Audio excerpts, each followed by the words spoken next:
sorties, c'est votre rendez-vous du vendredi. On va parler ce soir culture autour de Noël. Avec vous, Andrea Marquer, bonsoir. Bonsoir. Vous êtes adjointe à la culture de Péménade. Et puis, comme chaque semaine, on retrouve également Morgane Ladis-Pesson pour le magazine Le Mensuel. Bonsoir. Bonsoir Margot, bonsoir André.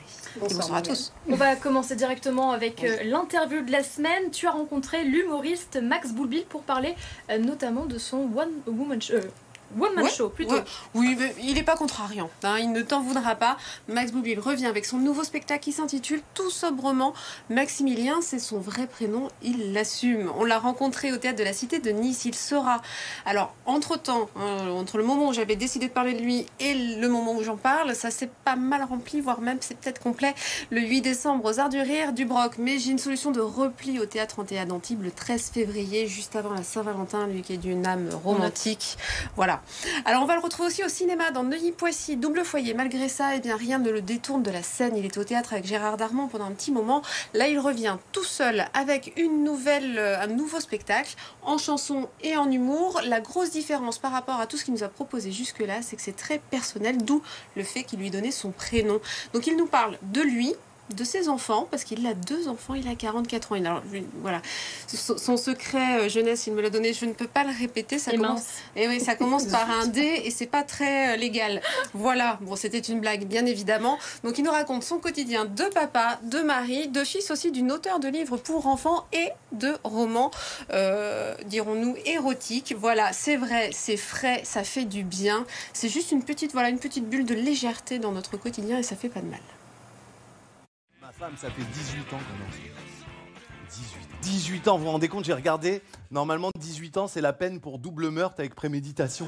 C'est pas facile de se livrer, ça demande toujours un petit travail, déjà d'oser parler d'histoires intimes, d'oser se dire tiens je vais vous raconter une anecdote, je vais vous parler de mon enfance. À un moment je raconte comment ado j'étais plutôt harcelé, j'étais plutôt embêté et tout, et tu te dis est-ce que vraiment raconter une anecdote là-dessus ça va intéresser les gens, et tu te rends compte que finalement bah oui, quand t'es vraiment sincère et que tu décris des vrais trucs de ton histoire personnelle, bah t'as pas besoin de faire des blagues tout le temps, tu peux te raconter des trucs et ça intéresse les gens. C'est pas vrai de penser qu'un spectacle d'humour, ça doit être que des vannes.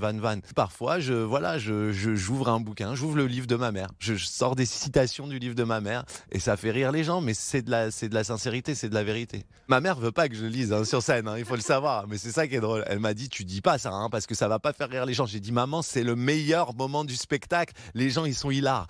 Oh mais tu te fous de ma gueule alors. J'ai dit, maman, tu peux pas m'empêcher de dire des passage de ton roman qui est un roman érotique. Quand elle m'envoie des aubergines par texto, c'est qu'elle veut vraiment des aubergines, quoi. Mes filles, elles m'ont dit, j'espère, papa, que tu parles pas de nous dans le spectacle. Et moi, je leur ai dit, évidemment que non. Et je parle d'elles, évidemment, mais elles sont super inspirantes. La petite qui est tellement qui veut être humoriste, qui fait que des conneries, la grande qui est genre hyper brillante dans les études.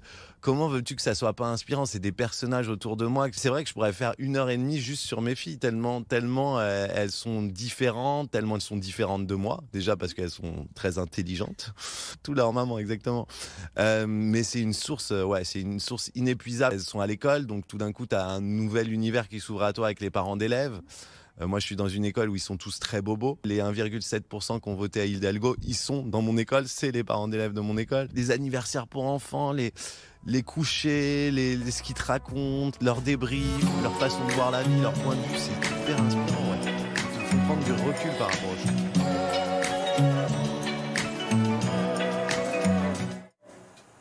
Alors je me tourne vers vous, André Marquer, adjointe à la culture de Péménade.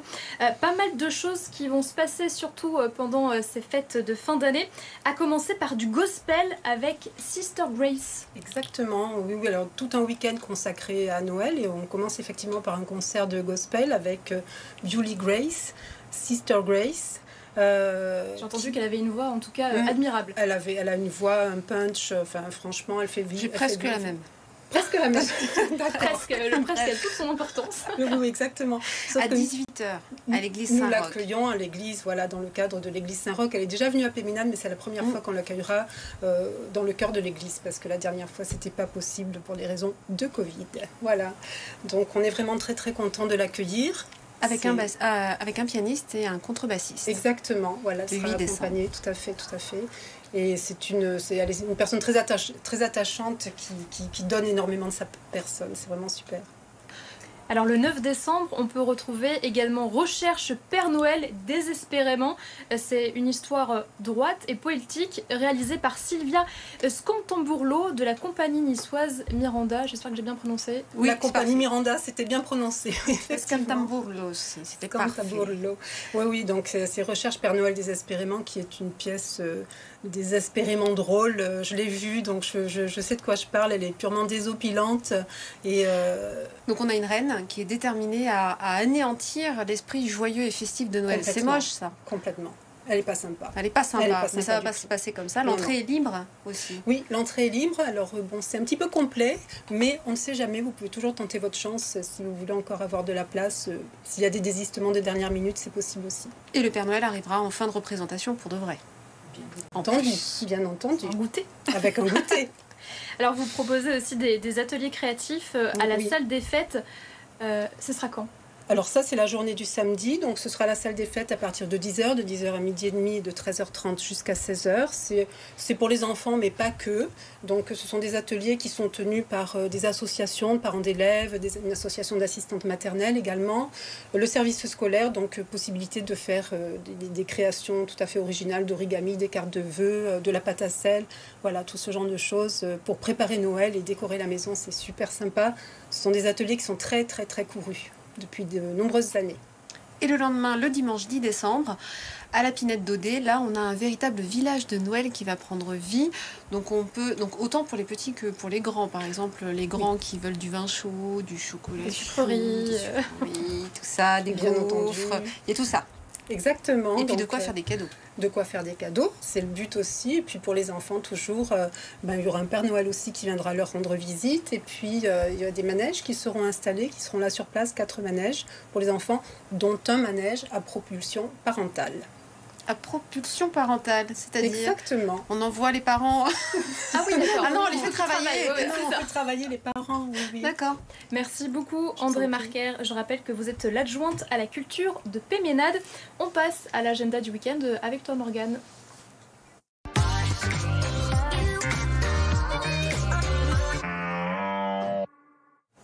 On débute avec du théâtre L'Embarras du choix, le 9 décembre au Carré de Sainte-Maxime. C'est une pièce avec et de Sébastien Azzopardi. Alors, on lui doit, entre autres, Dernier coup de ciseau. Ça a été un carton plein.